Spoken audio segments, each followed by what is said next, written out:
En primera plana, Carlos Herranz. Bienvenidos en Primera Plana, un programa de Radio Francia Internacional y de France 24. Esta semana vamos a hablar de la noticia, sin duda, de los últimos días, la muerte del Papa Francisco, y vamos a hablar también de su sucesión, de cómo va a ser el próximo cónclave. Para ello nos acompañan en este estudio dos investigadores y dos periodistas, cuatro personas que ya les presento. Nos acompañan Thierry Megue, sociólogo especialista en las relaciones entre religión y política en América Latina. Bienvenido. Gracias. Francisca Salas, investigadora en lenguas y cultura hispánica en Agroparitech, con investigaciones en asuntos como la jerarquía católica y la Iglesia en la Guerra Fría. Bienvenida. Muchas gracias. Ivonne Sánchez, de la redacción RFI en América Latina. Bienvenida. Muchas gracias, Carlos. Y Patrick Vélez, reportero internacional de Le Figaro, responsable de la rúbrica América Latina. Bienvenido. Gracias. Próximo cónclave tras la muerte de Francisco y nuestro asunto en primera plana. Comenzamos. Miles de fieles han dado su adiós a Francisco tras 12 años de papado, marcados por su sensibilidad social en temas como los migrantes y por plantear reformas que fueron demasiados para sectores conservadores, pero también criticadas en ocasiones por inacabadas o no del todo profundas por sectores progresistas. ¿Dónde situamos el cursor para hacer balance de este papado? Hoy se lo vamos a plantear a nuestros invitados en primera plana y también miramos al futuro con el próximo cónclave. Ya saben que estos días son días de apuestas. Ya hay nombres a candidatos, a sucesor que circulan. ¿Habrá una línea continuista con Francisco? Por lo pronto sabremos que será un cónclave con mucha más representación de países que en ocasiones anteriores y que obtener la fumata blanca puede ser más complejo. En la mente de muchos está la película Cónclave. Veremos cuánto no hay de realidad en la ficción. Antes, leamos la prensa. Clarín. Desde Argentina, el Papa que resucitó a la Iglesia y nunca se alejó de la política argentina. El Corriere della Sera lo califica del Papa de los desfavorecidos, de los que están al margen. Aquí en Francia, Liberación, perdimus papam. Dice el rotativo que su papado está marcado por un compromiso con los pobres, los migrantes y la ecología. Bueno, lo primero, plantearos a los cuatro cómo pasará el Papa Francisco a la historia. Se habla mucho estos días de Papa revolucionario, Papa reformista, pero ¿de verdad lo ha sido? ¿O ha sido un buen comunicador con reformas menos profundas de sus propósitos iniciales? ¿Qué les parece? Terry. Me cae a mí. Yo optaría para tu segunda propuesta. Yo creo que fue un papa reformador, que buscaba reformar, que intentó empujar reformas más o menos importantes según los asuntos, pero creo que no, pero claramente que no lo logró completamente por X razones, muchas razones de hecho.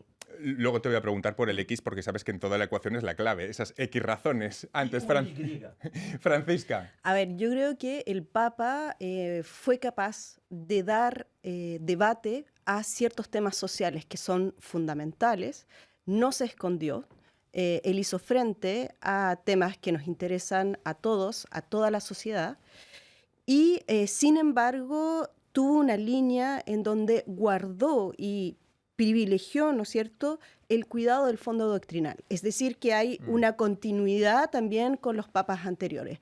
Entonces, yo creo que lo interesante es que podríamos decir que quizás está en un punto intermedio entre conservador y reformista, pero ciertamente estaría más cerca de el mundo reformista por abrir esos debates. Quizá hizo todo lo posible por posponer temas impopulares o aquellos asuntos que él sabía desde el principio que no podría cambiar sin romper la Iglesia. Yo creo que no. Yo creo que él se atrevió. Pensemos en el primer año. Primer año va a Lampedusa, habla sobre los migrantes, habla sobre la situación del pecado en la iglesia, de las mujeres, de la ecología, habla de todos estos temas societales que no son solamente importantes para los católicos, sino para todas las sociedades del mundo. Ivonne. Pues yo diría un papa cercano a su pueblo, incluso a los que no eran su pueblo. A mí lo que me llama la atención es que durante estos 12 años fue muy popular. O sea, desde el principio, no sé si recuerdas, fue una especie de franciscomanía, si se puede decir así, que no disminuyó. Eso, y entre los no católicos, muy popular. Y entre los no católicos. Eso, para mí eso es como... hay una frase muy bonita que se dice, si podríamos resumir, es que a Juan Pablo II los fieles iban a verlo. A Benedicto XVI iban a escucharlo.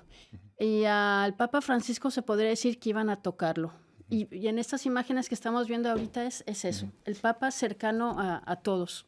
Para América Latina, ¿qué ha supuesto, Patrick, un papa como Francisco? Es muy importante porque él logró cambiar el foco europeo de la Iglesia católica. Y es una cosa increíble, nueva, muy nueva. Y eso me parece que en Latinoamérica tiene un sentido muy importante. No es que va a conquistar los pueblos y luchar contra... Pero es importante este cambio de foco que es muy nuevo. Nunca había un papa con él que dice, no, Europa, ok, es una cosa, pero hay el mundo. Dicen que en su discurso lo que siempre ha predominado como palabra que vamos a relacionar con Francisco es periferias. Que así, con esa palabra, llegó a ser papa. No, eso es cierto. Él, cuando fue nombrado, dijo, ellos se fueron a buscarme al fin del mundo, ¿no? Eso es claro, yo concuerdo con mi colega aquí, pero tal vez habría que superar a la vez las imágenes. Mencionaste al inicio que si estaba un buen comunicador. Claro, un excelente Eso yo creo comunicador. que está claro, ¿no? Claramente. Que busquen tocar a él. ¿Pero qué significa? ¿Cambia la vida? ¿Cambia la doctrina? En absoluto no. Entonces yo creo que ahí hay el balance aquí está. ¿Cómo hacer la diferencia entre un personaje de primera plana como un papa? Y en este sentido yo diría que el Papa Francisco logró, y aquí concuerdo con Iván, logró una imagen de cercanía igual, o de popularidad, igual a la de Juan Pablo II. Claro. Pero a diferencia de Ratzinger, Benedicto XVI, se fundó más en esta cercanía a la gente. Sí, Y es eso que me parece más relevante que cualquier logro doctrinario. Francisca. hay que pensar también que el Papa Francisco era una persona que le gustaba el contacto con la gente, es decir, que era un sacerdote de barrio, le gustaba el mate, el fútbol, ¿no es cierto? Uy, Era eso una muy persona popular, muy cercana, ¿sí? Pero él también tiene una herencia y esa herencia es Vaticano II, Vaticano es, II. ¿no es cierto?, el tema del desarrollo, la crítica, ¿no es cierto?, a la marginalidad y es muy sensible al tema del sufrimiento. Es decir, que él trae toda la herencia, ¿no es cierto?, mariana, latinoamericana, por eso él habla mucho de la ternura y la figura de la Virgen María es central en su papado porque él trae esa tradición latinoamericana a el Vaticano. Entonces yo creo que es interesante ver, ¿no es cierto?, cómo él va a unir dos figuras que son para él fundamentales, que es Francisco de Asís y la figura de la Virgen como madre y como la representante de la ternura, que es lo que él quiere transmitir. Esa dirección del Concilio Vaticano II hay que entenderlo también como vuelta a los orígenes de la Iglesia, una Iglesia más horizontal, de estructura menos jerarquizada, también como antídoto contra los abusos de poder ligados a los abusos sexuales muchas veces, ese abuso sexual y abuso de poder. Yo creo que si nosotros pensamos en una vuelta que a las bases del cristianismo, a la historia del cristianismo, yo creo que Francisco lo que quiere es hacer un ayornamiento, es decir, hagamos un debate sobre cuáles son las problemáticas actuales, ¿no es cierto? Pero sin perder de vista cuál es el objetivo, ¿no es cierto?, de la Iglesia a nivel, por ejemplo, de la pobreza, del magisterio, de la importancia de, ¿no es cierto?, el rol pastoral. Yo creo que por eso mismo Francisco logra, ¿no es cierto?, hacer un giro en la Iglesia, incluso va a hacer un giro en las formas de financiamiento de la Iglesia. Entonces, sí que es una persona que en 12 años hizo mucho. Ivonne. Me gustaría también una frase que él dijo mucho. Sí. Todos, todos, todos. Es decir, siempre decía esta inclusión. Es decir, primero que vengan todos y después nos ocupamos de arreglar las cosas, ¿no? Creo que fue más duro con sus propios colegas, con sus propios sacerdotes. Es decir, había esta imagen de sacerdote de barrio, como dices. Sí. Siempre se decía él obispo de Roma, Siempre fue, y realmente el pueblo de Roma yo creo que lo llegó a apreciar mucho porque efectivamente hacía mucha labor parroquial, por decir así, pero adentro efectivamente fue más duro porque, bueno, tuvo que eliminar muchos privilegios de la curia. Decía Francisca y Terry, un papa muy pegado al pueblo. Hemos hablado también, es muy importante su dimensión personal, interés por el fútbol y también, Patrick, con la política argentina, que siempre ha estado tremendamente enzarzado y vinculado. Sus idas y venidas, su relación con los Kirchner, con Alberto Fernández, con Milei. Un papa muy presente de una forma o de otra siempre en la política de Argentina, ¿no? Sí, hay un libro que el título es El Papa Peronista. Sí. Le han acusado de papa comunista muchas veces. Le han acusado de todo. Sí, y leí un artículo ayer. Dice que se presentó en el balcón como Perón en 75 antes de morir. Es increíble la visión que argentinos, no todos, pero argentinos tienen de un papa peronista. Realmente, cuando hablo con amigos de Argentina, la referencia al peronismo como el papa es siempre presente. No sé si es pertinente, pero esta imagen es muy importante. Es muy importante. El intento, no sé si llamarlo de desmasculinizar la Iglesia o del rol, de abrir el debate sobre el rol de la mujer. ¿Qué nota le ponemos a Francisco y cuánto de profunda ha ido esa reforma? Francisca o Terry. No me voy a poner el riesgo de poner una nota al Papa, pero él intentó. Él fue uno de los primeros, sino el primero realmente en poner en la mesa la cuestión del papel de la mujer. Eso es sin dudas. En el sínodo fue obvio esta cuestión, pero tuvo que retroceder. Por razones doctrinarias, algo que mencionaste hace rato es no romper la unidad de la Iglesia. Sí. Ahí había un costo que él no quería imponer a la Iglesia. Él logró algunas cosas, por ejemplo, los primeros nombramientos de mujeres en altos cargos de la curia. Eso es fundamental, simbólico, pero fundamental. La cuestión verdadera no es lo que hizo, lo que se hará con esa herencia. O sea, un nombramiento puede ser abrir una puerta. Puede ser también un intento sin futuro. ¿Qué habrá el futuro papa? Esta es la clave total. Si la línea continuista va a continuar o no a partir del próximo cónclave. Ahí veremos. Lo vamos a dejar en una pregunta en alto, que se dice en tiempos en los medios de comunicación, porque la vamos a intentar resolver a vuelta de pausa, ¿verdad que sí? A vuelta de pausa la resolvemos. Hasta ahora.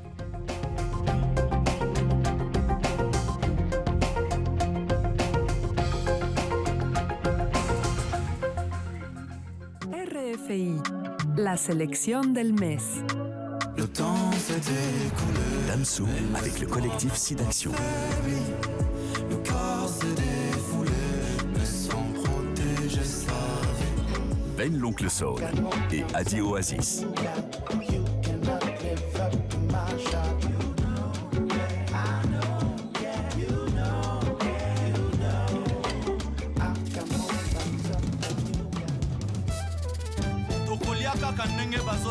Nono Fuji. Tu n'es pas Dieu le Père, le Fils couvre et dit Yeli, la marraine. Les frères Timal.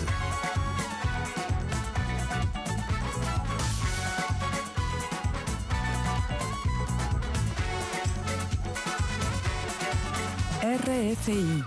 Con dos investigadores, Francisca Salas y Terry Mer, y con dos periodistas, Patrick Bell y mi compañera Ivonne Sánchez, analizamos la muerte de Francisco, su funeral y sobre todo miramos al futuro con el próximo cónclave y cómo puede ser su sucesión. De momento, Francisco descansará en Santa María la Mayor con su inscripción de su nombre Franciscus en latín.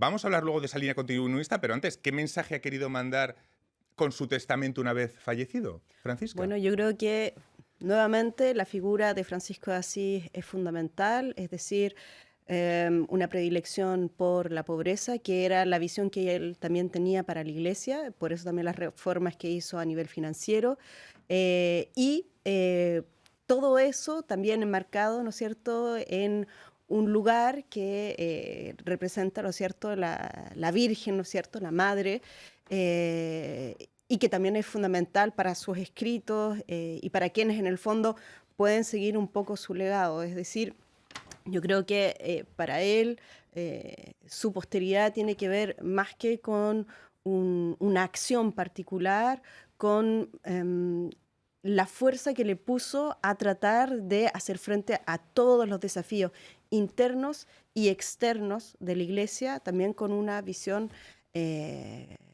espiritual. Yo creo que eso. En esos legados, en esos escritos, creo que Ivonne quería destacar algo, ¿no? Bueno, yo sí, Sí. de estas 4 encíclicas, porque solamente el Papa escribió 4 encíclicas, lo Comparado cual con no es mucho. Ajá. Benedicto XVI, claro, Exacto, poco. pero esta última que escribió en octubre del 2024, que se llama Dilexit Nos, está consagrada al Sagrado Corazón de Jesús, que es una tradición del siglo XVII, y me permito leer esto, que es realmente lo último que él escribió, que dice: Venga. pido al Señor Jesucristo que de su corazón santo broten para todos nosotros esos ríos de agua viva que sanen las heridas que nos causamos, que fortalezcan la capacidad de amar y de servir, que nos impulsen para que aprendamos a caminar juntos hacia un mundo justo, solidario y fraterno.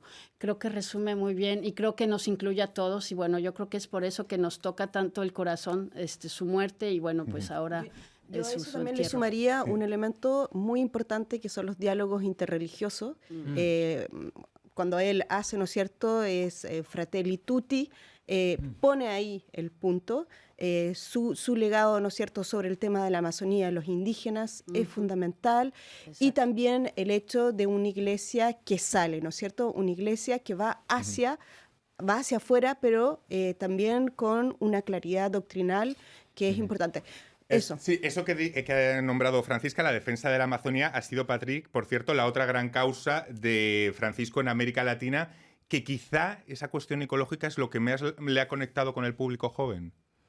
Sí, me parece que es un buen comunicador y la ecología es una manera Sí. de conquistar a los jóvenes. No sé si logró hacerlo, pero su discurso sobre la ecología, el sínodo sobre la Amazonia que hizo, no me acuerdo el año, y siempre tiene referencias sobre la preservación de la naturaleza, y eso es muy nuevo por un papa. Nunca escuché un papa hablando de la ecología. Es el primero.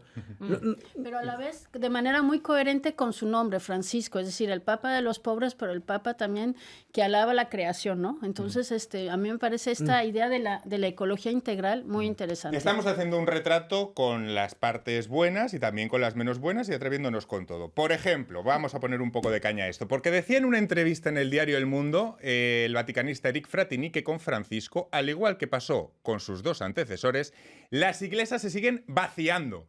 ¿Están de acuerdo? ¿Hay una fuga de fieles que, digamos, Francisco no ha conseguido resolver, pese a sus acercamientos con sensibilidades que afectan al público joven como la ecología, pese a un diálogo más a pie de calle? Sí, totalmente.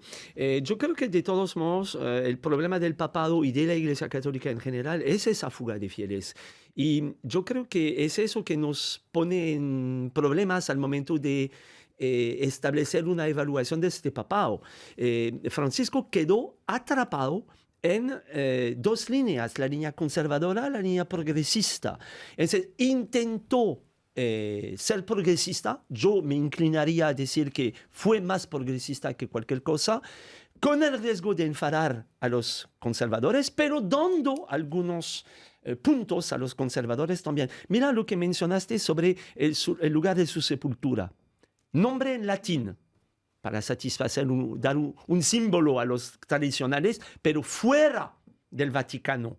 Yo me voy para radicarme en la eternidad afuera del Vaticano, en una parroquia. Bueno, no cualquiera, pero una parroquia. Eso es exactamente eso. En ese sentido, el Papa Francisco fue un papa de símbolos. Comunicación en símbolos. Mi colega mencionó a María, pero, o sea, la Virgen, pero Juan Pablo II también utilizó la Virgen María, pero tal vez no con la ternura, sino con una figura de autoridad, de cercanía, la mujer, sin dar nada a las mujeres. Francisco intentó. pero está atrapado en eso. Y yo creo que es no propio del Papa, es propio de la Iglesia. Pues vamos a hablar de si va a continuar esa línea de Francisco, porque vamos a hablar de lo que toca. Ya circulan las primeras listas de papables, tanto en ambientes vaticanos como en medios. Suelen ser días confusos, que darán paso a un cónclave más numeroso internacional que nunca. 135 cardenales de 71 países, muchos más que en ocasiones anteriores. Les voy a preguntar por una frase que siempre se dice, pero parece que suele ser verdad. ¿El que entra papa a un cónclave suele salir cardenal? A ver, si yo puedo responder, no voy a hacer hipótesis sobre quiénes van a ser en el fondo lo que nos gusta a los periodistas, lo que nos claro, gusta a los periodistas. Pero bueno, luego lo hablamos. La historia nos ha mostrado que en el fondo no se puede avanzar, o sea, que no hay necesariamente una continuidad entre un papa y otro. Lo que sí sabemos es que aquellas figuras que son controvertidas quedan rápidamente puestas de lado.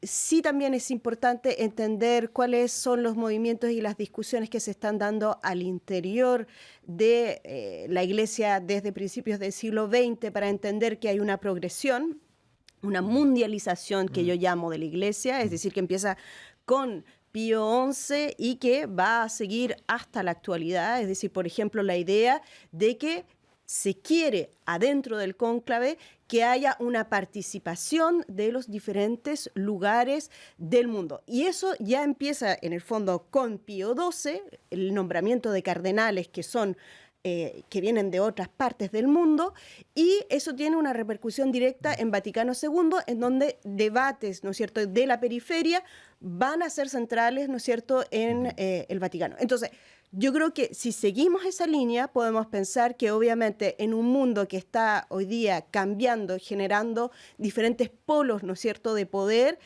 un futuro papa tendría que ser una persona muy diplomática, una persona que sepa manejar muy bien en el fondo los medios de comunicación, que sepa también ser prudente a nivel doctrinal, pero que también sepa, tener los debates necesarios que Francisco ha tenido. Pregunta concreta. Que Francisco haya designado al 79% de los cardenales del próximo cónclave, ¿garantiza o no una línea de continuidad? ¿O hay una autonomía de decisión que les...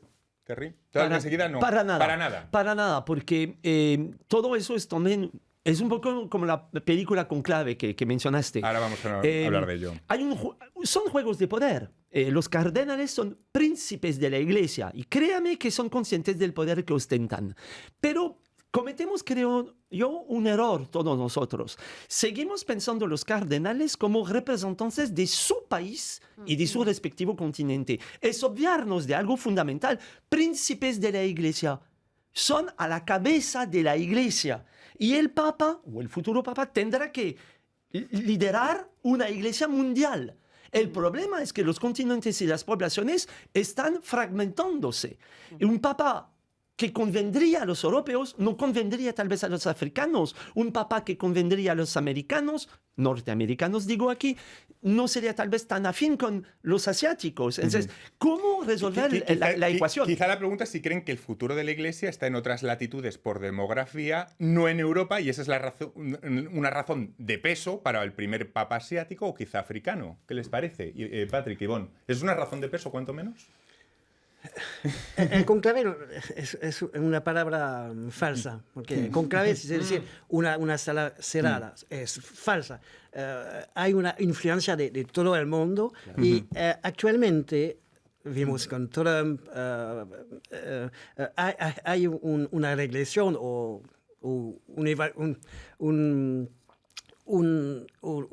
un ambiente mundial más conservador. Y me parece que va a influir mucho en el conclave y se puede que, por ejemplo, vamos a elegir un papa quizás africano, pero conservador.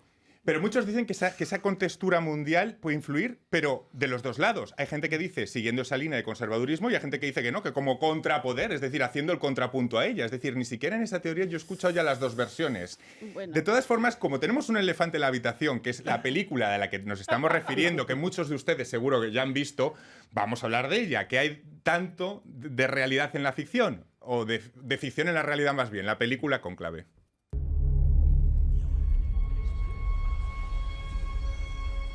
El Papa ha muerto. El trono está vacante. Bueno, no sé qué les parece, cuánto hay de verdad en la ficción, los que la hayan podido... Bueno, Ivonne. Carlos, me puse a ver la película por ti y ¿qué te puedo decir? Bueno, está No hagas spoiler, el final no hago spoiler. Aunque el Está final muy es- bien la el final es lo ambientación, peor, pero bueno. me parece que falta un elemento que quizás para los no creyentes es exótico, pero se llama el Espíritu Santo. O sea, se supone, y además otra cosa, hay el preconclave. Que me has dicho que es muy importante. Que es ahorita en las congregaciones, es decir, se van reuniendo los cardenales y van conversando. Y incluso fue en un pequeño discurso, cada cardenal tiene 5 minutos para hablar. Y fue en ese discurso del Papa, que él habló ya en ese momento de las periferias, que muchos empezaron a verlo. Entonces, bueno, quizás hay cosas interesantes de la película, pero no hay que olvidar las pláticas previas al cónclave y también, si los creyentes creen, que uno reza al Espíritu Santo y va a llegar el Papa que en ese momento necesita la Iglesia. Me quedo sin tiempo, muy breve.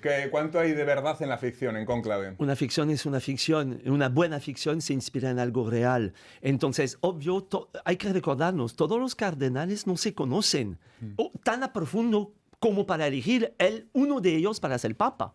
Entonces, aquí radica la cosa. Y lo que mencionó mi colega, que en un mundo que se vuelve tal vez más conservador, sería conveniente elegir a un papa conservador. No estoy tan seguro. Un papa moderado sería indicado. O sea, otra vez, una especie de Francisco ligeramente inclinado por un lado o por el otro. Por eso, yo estoy en contra, no habrá un papa africano. Bueno, pues muy interesante. Muchísimas gracias a los 4. Seguro que nos llevamos muchas claves para interpretar el próximo cónclave. Lo contaremos aquí en RFI France 24. Gracias. Un riesgo.